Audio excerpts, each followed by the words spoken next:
Decapitation strategy successful. On April 2, 2026, Washington, D.C. was burning.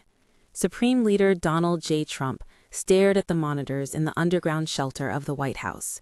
The screen displayed the battle results of Operation Epic Fury in Iran, the successful assassination of Ayatollah Khamenei, the destruction of nuclear facilities, the collapse of the Islamic Revolutionary Guard Corps' command structure, or so it was supposed to be. The people were supposed to rise up, Trump muttered. Mossad's briefings had promised exactly that. If we sever the leadership, the Iranian people will gladly overthrow the regime and seek freedom. It will be a short, decisive battle. However, in Iran, nothing happened. Under the new leader, Mujtaba Khamenei, the IRGC maintained ironclad control, fueling nationalism to unite the citizens. The war descended into a quagmire of attrition. The Strait of Hormuz was blockaded, gas prices exceeded $4 a gallon, and the American mainland was struck by material shortages and inflation. Meanwhile, across the Atlantic, in America, on March 28th, nationwide simultaneous protests dubbed No King's Day 3.0 exploded. Organizers announced over 8 million participants. Over 3,200 rallies were held simultaneously in cities and towns across all 50 states. From Times Square in New York, Hollywood Boulevard in Los Angeles, Chicago, and Minneapolis, to small towns in Texas and Alabama. Bruce Springsteen sang while playing his guitar in Minnesota. "We don't want kings. No more illegal wars." Placards read as follows: "Trump's unlawful war in Iran, not in our name. Decapitation failed in Tehran, but it's working here. Congress, wake up. This is unconstitutional." At the center of the protests were Democratic lawmakers. Senators Elizabeth Warren, Bernie Sanders, Tammy Duckworth, and Representative Ro Khanna stood at the forefront. They had already submitted the War Powers Resolution multiple times, continuing to shout in Congress that this war is illegal and unconstitutional.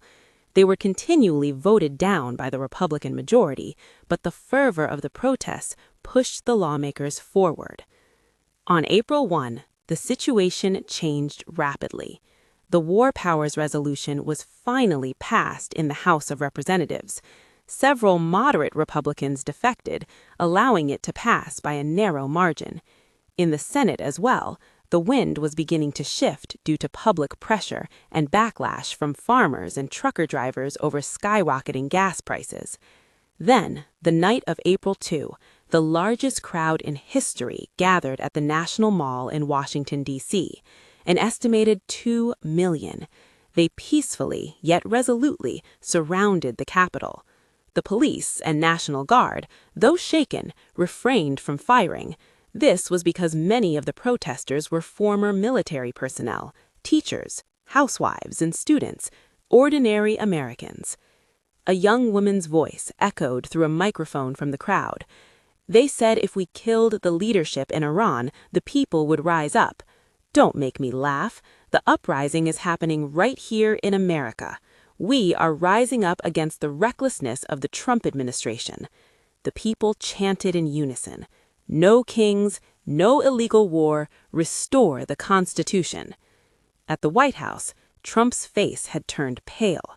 One of his aides reported, "Mr. President, your approval rating has fallen to 38%. Even from within the military, there are voices saying, 'This is not our war.'" Trump clenched his fists. "Fake news. This is a left-wing riot." However, projected on the screen were countless people marching toward the Capitol, waving the stars and stripes under the burning sunset. Their placards read with biting irony, "Decapitation successful in Washington, D.C." In Iran, the regime hung on and continued the war of attrition.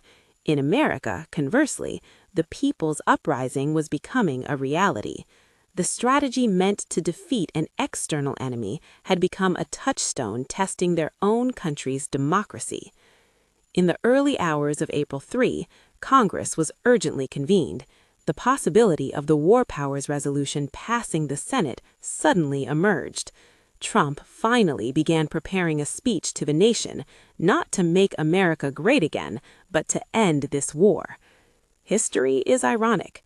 The short, decisive battle supposed to collapse the Iranian regime failed. Instead, a massive popular movement questioning the administration itself blossomed within the United States. The uprising had occurred in an unexpected place, and it had only just begun. End.